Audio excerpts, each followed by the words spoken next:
నాగేశ్వర్ కార్యక్రమానికి స్వాగతం. నేను రవిశంకర్ వెళ్ళ ప్రొఫెసర్ గారు మనతో జాయిన్ అయ్యారు. నమస్తే నాగేశ్వర్ గారు. హెచ్సియు భూములపై రగడ ఇంకా రగులుతూనే ఉంది సార్. అక్కడ విద్యార్థులు భారీగా మోహరించిన పరిస్థితి, పోలీసులు కూడా భారీగా మోహరించారు. అయితే కోర్టు జోక్యం చేసుకుంది. చెట్ల నరికివేతను ఇవాల్టి వరకు ఆపండి అంటూ ప్రభుత్వానికి హైకోర్టు ఆదేశం కూడా జారీ చేసిన పరిస్థితి. ఇవాళ మళ్ళీ ఈ ఇష్యూ మీద హైకోర్టులో విచారణ జరగబోతోంది. సో ఈ హెచ్సియు భూములు మావంటే మావి అని చెప్పి ఒకవైపు హెచ్సియు, మరోవైపు ప్రభుత్వం వాదిస్తోన్న పరిస్థితి ఏంటి సార్ పరిష్కారం దీనికి? ఇప్పుడు అది హూ ఓన్స్ ద ల్యాండ్ అనేది ఇష్యూనే కాదు. అది లీగల్గా డాక్యుమెంట్లు ఉంటాయి, పక్క పెడదాం. అది ప్రభుత్వ భూమి మాది అంటోంది, దానికి కంపెన్సేషన్గా ఎస్సీకి ఇచ్చామంటోంది. లీగల్ ఇష్యూ కాదు అసలు. హూ ఓన్స్ ద ల్యాండ్ అనేది ఇష్యూనే కాదు. ఇష్యూ వల్ల for what purpose the land is to be used and what purpose the land is being used. అంటే ఇప్పుడు ఏ పర్పస్కు ఆ భూమి ఉపయోగపడుతోంది, దీన్ని ఏ పర్పస్కు ఉపయోగించబోతున్నారు, అది సమాజ హితానికి ఉపయోగపడుతుందా, ఈ మార్పు ఎందుకని ప్రభుత్వం చేయాలనుకుంటోంది, ఇది ఇష్యూ ఇప్పుడు.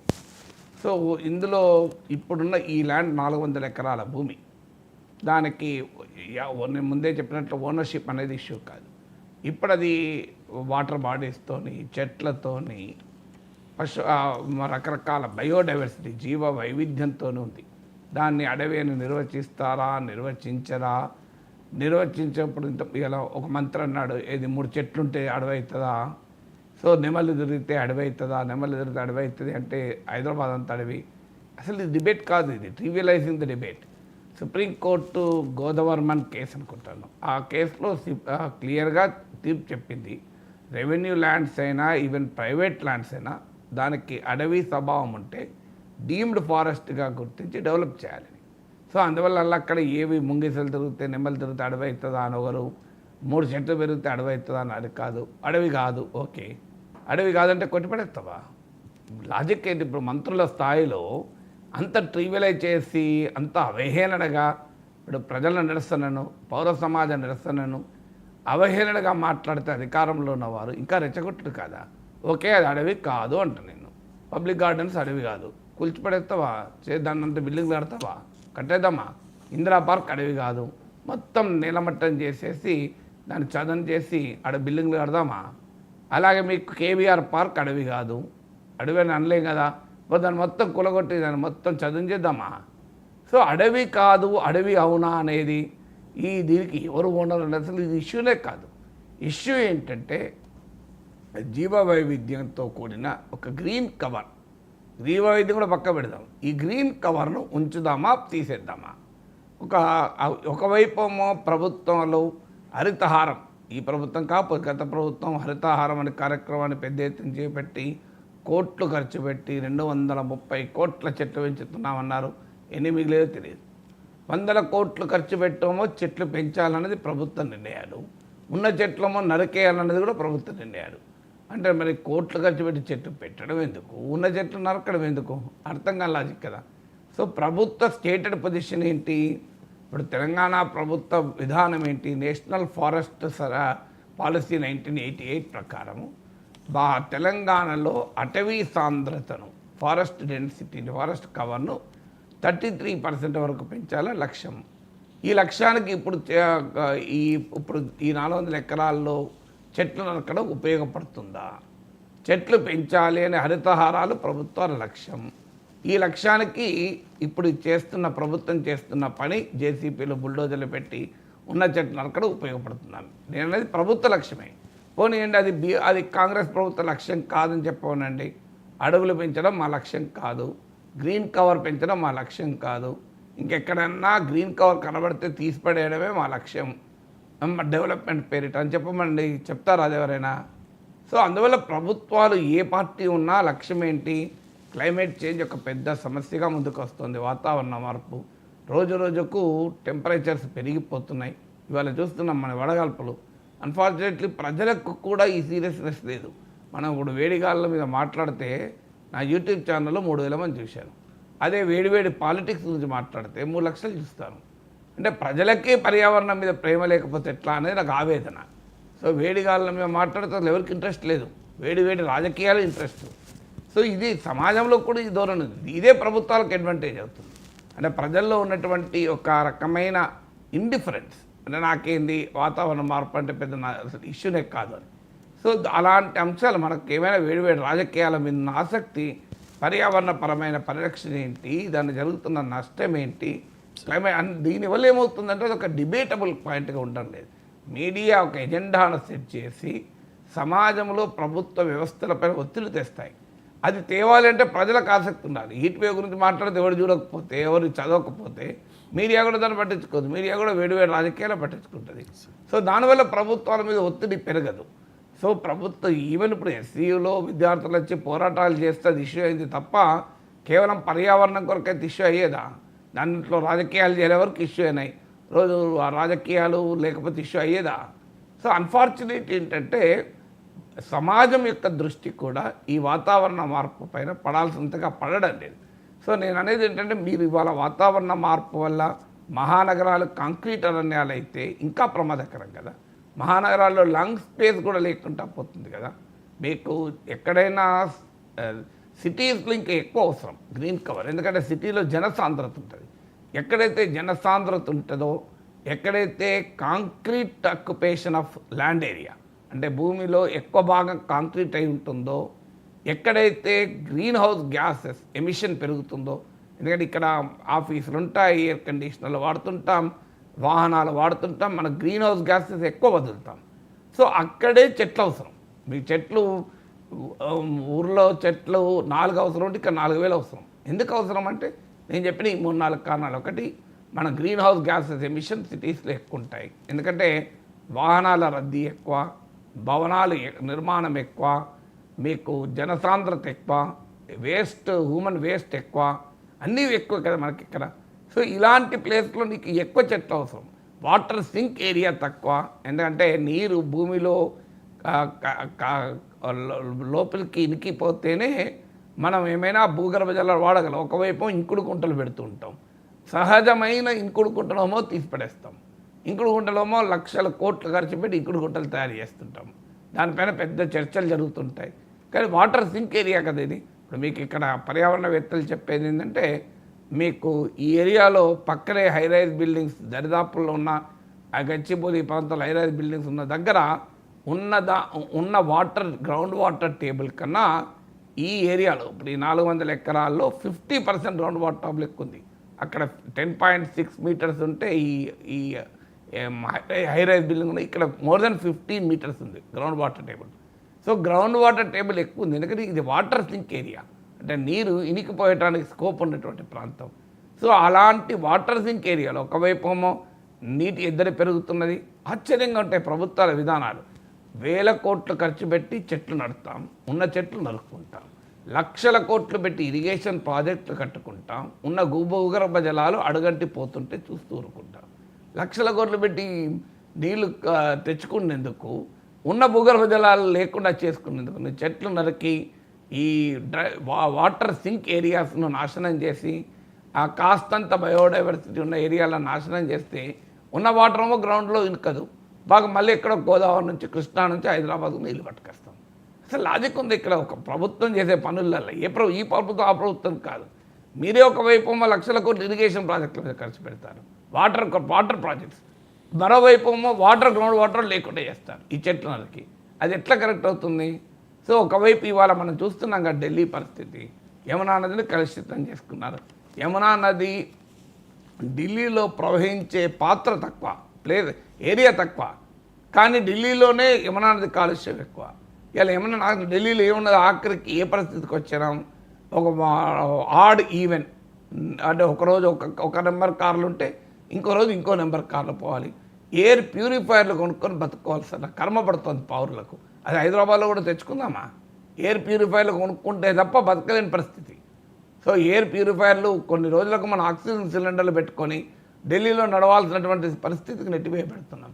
దీన్ని హైదరాబాద్లో కోరుకుందామా? ఒకసారి ఢిల్లీలో ఉన్న పరిస్థితి ఇవాళ మనం కల్లారా చూస్తున్నాం కదా. హైదరాబాద్కు ఇన్వెస్ట్మెంట్ రావాలని అప్పుడు బ్రాండ్ హైదరాబాద్ ఫ్యూచర్ సిటీ అంటున్నారు. ఫ్యూచర్ సిటీ కావాలని రేవంత్ రెడ్డి ప్రభుత్వం అయినప్పుడు హైదరాబాద్ ఫ్యూచరే లేకుండా చేస్తామా?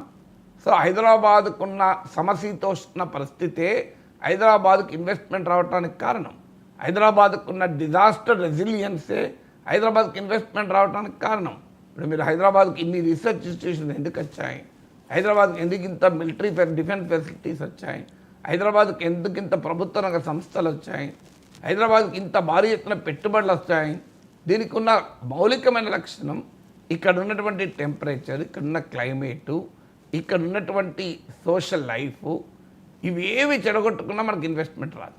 సో ఇక్కడ నీకు ఈ డైమెన్షన్స్ అన్నీ మనం వదులుకుంటే వీ లూజ్ ది అడ్వాంటేజ్ కదా. మీకు ఒకవైపు ఏమో మూసీని రెజనరేట్ చేస్తామని 1,00,000 కోట్లు 1,50,000 కోట్లు అంటున్నారు. అయ్యా నేను ప్రభుత్వాన్ని అడిగేది, రేవంత్ రెడ్డి ప్రభుత్వాన్ని అడిగేది సూటి ప్రశ్న ఏంటంటే ఈ 400 ఎకరాలు మూసీ రిజనరేషన్ జోన్లో ఉందా లేదా? నేను చదివింది పర్యావరణవేత్తలు చెప్తున్నది ఏంటంటే అది మూసీ రిజనరేషన్ జోన్ అంటే మూసీ నదిలో నీళ్లు పెరగటానికి ఉపయోగపడే ప్రాంతంలో ఉంది అని అంటున్నారు. లేదని చెప్పండి, అభ్యంతరం లేదు. మరి ఉంటే మరి మూసీకి నీళ్లు రావాల్సిన ప్లేసెస్ అన్ని వికారాబాద్ అడవుల నుంచి మొదలుకొని కంచగచ్చిబౌలి వరకు ఉన్న చెట్లన్నీ నరికెత్తే మూసీ ఎట్లా రిజనరేట్ అవుతుంది చెప్పండి? మీకు అవకాశం ఉంటుందా? ఇలా మీరు పైన ఇంటి పైన సింటెక్స్ ట్యాంక్ తీసేసి పైప్ లైన్ల కనెక్షన్ ఇస్తే నీళ్ళు వస్తాయా? సో ఆ సింటెక్స్ ట్యాంక్ ఉంటేనే కదా నీళ్ళు వచ్చేది. సో కింద ఒక బోర్ ఉండి ఆ బోర్ నుంచి వాటర్ పైన సింటెక్స్ ట్యాంక్స్లో నింపితేనే కదా నీళ్ళు వచ్చేది. సో బోర్ వేయకుండా నువ్వు సింటెక్స్ ట్యాంక్స్ కట్టుకొని పైప్ లైన్లు పెట్టుకుంటే వాటర్ వస్తుందా? ఎడికలు వస్తుంది వాటర్ చెప్పండి? వాటర్ నీకు నీళ్ళే లేకుంటే మూసీ రిజర్వేషన్ ఎక్కడిది? నీళ్ళు వచ్చేటువంటి ప్రాంతం ఏది?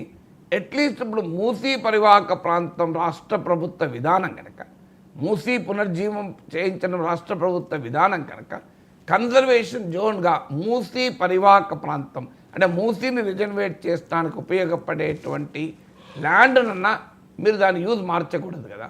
లేకపోతే మూసీ రిజర్వేషన్ వృధా అవుతుంది. నువ్వు మూసీని డెవలప్ చేసి ఏం చేస్తావు? నీళ్ళే రాకపోతే నీళ్ళు లేని మూసీ కావాలా, నీళ్ళున్న మూసీ కావాలా? మరి సౌత్ కొరియాకి వెళ్ళారు, ప్రభుత్వం విలేకరులను తీసుకెళ్లారు.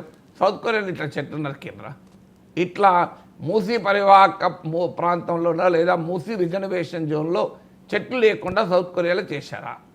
సియోల్ నగరంలో ఉన్న పార్టీ చూపెట్టారు కదా. ఇప్పుడు మూసీ రిజర్వేషన్కు సౌత్ కొరియా నుంచి మొదలుకొని లండన్ థేమ్స్ వరకు చూపెట్టారు. సో లండన్లో కానీ సౌత్ కొరియాలో కానీ ఒక నదిని రిజర్వేట్ చేయాలనుకున్నప్పుడు ఆ నదిలోకి నీళ్ళు వచ్చేటువంటి ప్రాంతాన్ని మీరు చెట్లు లేకుండా మీరు కొట్టేసి డ్రై ల్యాండ్ చేశారా, వెట్ ల్యాండ్ ఉంచారా? ఒక్కసారి వెళ్ళి మరోసారి లండన్ వెళ్ళి సౌత్ కొరియా వెళ్ళి చూద్దాం. అంటే ప్రభుత్వ విధానాలకే కాంట్రడిక్టరీ. నేను ఇప్పుడు ఇన్ని ఉదాహరణలు చెప్పాను మీకు హైదరాబాద్ నగరంలో ఒకవైపు తెలంగాణలో 33% ఆఫ్ ద ల్యాండ్ ఏరియాను ఫారెస్ట్గా మార్చాలన్నది నేషనల్ ఫారెస్ట్ పాలసీ 1988 ప్రకారం ప్రభుత్వ లక్ష్యం. The state of the forest report ప్రకారం తెలంగాణ భూ విస్తీర్ణంలో 24.35% ఫారెస్ట్ ఏరియాగా ప్రకటించబడింది. వాస్తవంగా ఇది ఫారెస్ట్గా ఉంటుందా అంటే డౌటే. పేరుకు ఆన్ పేపర్ ఫారెస్ట్ ఏరియా, దాన్ని మొదలు డెవలప్ చేసుకోవాలి. హైదరాబాద్ నగరంలో ఉన్నది 9.47%.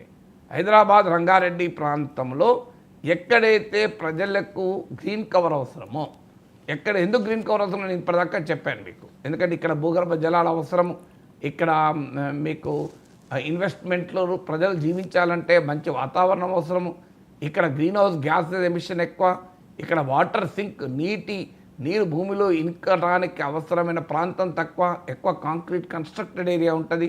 ఇన్ని రకాల డైమెన్షన్స్ ఉన్నాయి కనుక ఇక్కడ గ్రీన్ కవర్ ఎక్కువ. కానీ ఇక్కడే తక్కువ ఉంది, 9.47% ఉంది. ఏదైనా అర్థం చేసుకోవాలి. మహానగరాల్లో 33% ల్యాండ్ ఉండడం మామూలు విషయం కాదు. కానీ let us make it urban forestry అని మీకు ప్రపంచంలో మహానగరాలు చేయండి. మీరు నాకు గుర్తున్నంత వరకు న్యూయార్క్లో కూడా అర్బన్ ఫారెస్ట్ ఉంది అనుకుంటాను. మీరు గూగుల్లో కొడితే వస్తే అర్బన్ ఫారెస్ట్ ఇన్ న్యూయార్క్ అని. సో అర్బన్ ఫారెస్ట్రీ అనేది ఒక విధానం. అర్బన్ అగ్రికల్చర్ అనేది food and agriculture organization propose చేస్తుంది.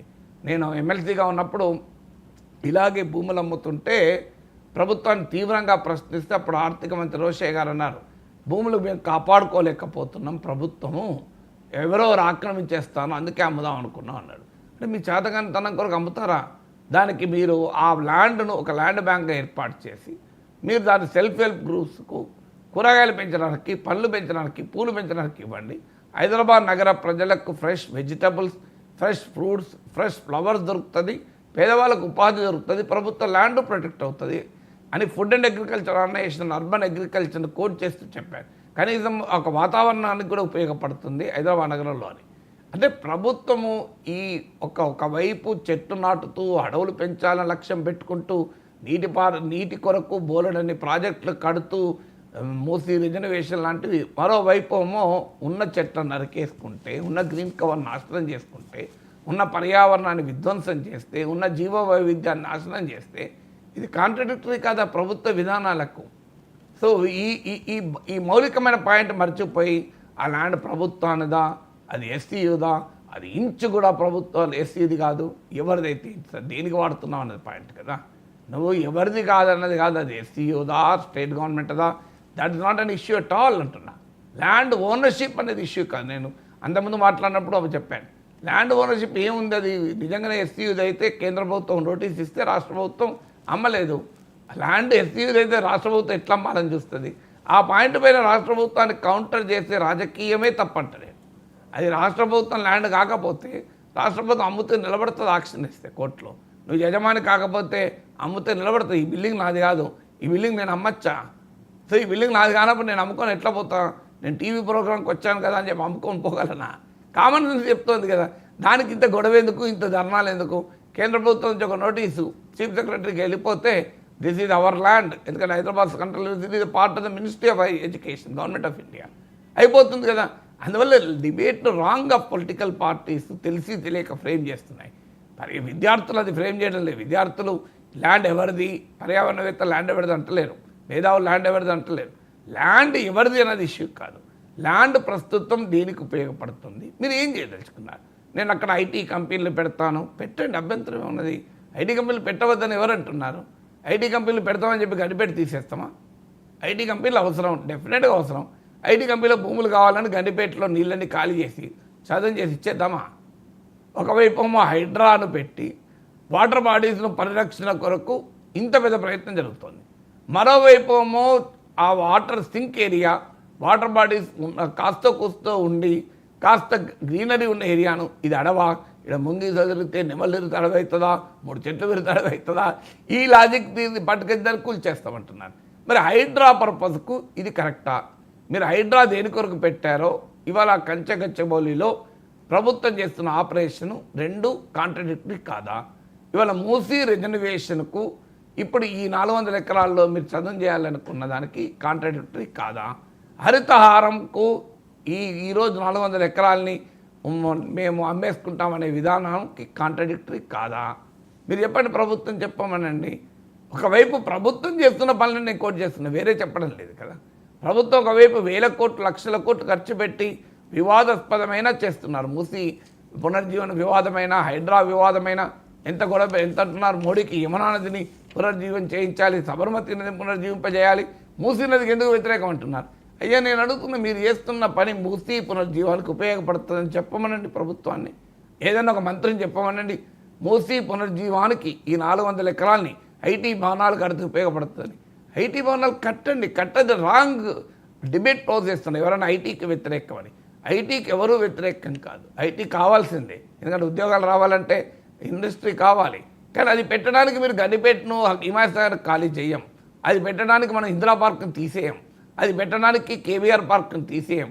ఇప్పుడు అభివృద్ధి కావాలి కదా, దండకారణ్యాన్ని నరికేసుకుంటామా? మీకు గుర్తుండే ఉంటుంది, దండకారణ్యంలో యురేనియం మైనింగ్ కావాలి అంటే అది కేసీఆర్ ప్రభుత్వం అధికారంలో ఉన్నప్పుడు కాంగ్రెస్ పోరాడలేదా దానికి వ్యతిరేకంగా? మరి యురేనియం అవసరం లేదా మనకు? అణువిద్యుత్ అవసరం లేదా? యురేనియం అవసరం లేదు, అణువిద్యుత్ అవసరం లేదు చెప్పమనండి. నా మన్మోహన్ సింగ్ ప్రభుత్వమే కదా అణు ఒప్పందం కుదుర్చుకున్నది అమెరికాతోని.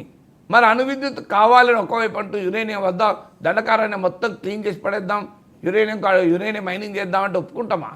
ఎందుకు ఒప్పుకోం? మరి దండకారణ్యం అడుగుంటే ఏం లాభం? ముంగీతలు ఏమి ఉపయోగపడతాయి, పెదపుళ్ళు ఏమి ఉపయోగపడతాయి, నెమళ్ళు ఏమి ఉపయోగపడతాయి, లేళ్ళు ఉపయోగపడతాయా? మనకు యురేనియం కావాలి కదా అని అంటే అర్థం ఉందా చెప్పండి? ఇది అలాగే ఉంది. ఐటీ బిల్డింగ్లు వద్దా, ఉద్యోగాలు వద్దా అంటున్నారు. నేను అడుగుతున్నది, కాంగ్రెస్ పార్టీ ఎందుకు మరి దండకారణ్యంలో యురేనియం మైనింగ్ వ్యతిరేకించింది? యురేనియం వద్దా మనకు? యురేనియం వద్దా? మనకు కావాల్సింది నెమళ్ళేనా? నెమళ్ళు, ముంగీసలు, మీకు పెదపుళ్ళు, ఇవెందుకు? యురేనియం కావాలి కదా. అణు విద్యుత్ ఉత్పత్తి చేయాలి అనే లాజిక్ ఏమైనా కరెక్ట్ అవుతుందా? అందువల్ల ప్రభుత్వము పౌర సమాజంతో ఇనిషియేట్ చేయాల్సింది ఏంటంటే ఇది ఏ ల్యాండ్ యూస్ సమాజ హితానికి ఉపయోగపడుతుందా? ప్రభుత్వమే అనుసరిస్తున్న మూసీ పునర్జీవము, హరితహారము, అటవీ ప్రాంత అభివృద్ధి ఈ లక్ష్యాలకు ఉపయోగపడుతుందా? వాటర్ బాడీస్ ప్రొటెక్షను ఈ లక్ష్యాలకు ఉపయోగపడుతుందని చెప్పండి, నాకు అభ్యంతరం లేదు. ఈ లక్ష్యాలు వదులుకుందామా చెప్పండి. అందువల్ల డిబేట్ రాంగ్గా పోజ్ చేయకూడదు. డిబేట్ అడుగుతుందంటే Hyderabad needs green cover, Hyderabad needs lung space, హైదరాబాద్ను ఢిల్లీగా మార్చుకోకండి ఉందాం, కాలుష్య కాసారంగా హైదరాబాద్ను మార్చకుండా జాగ్రత్త పడదాం. ఇంతకు మించి దీంట్లో ఇష్యూ లేదు. ఇష్యూ ల్యాండ్ ఎవరు ఓనర్ అనేది ఇష్యూనే కాదు. ఇక బీఆర్ఎస్ నుంచి కాంగ్రెస్లోకి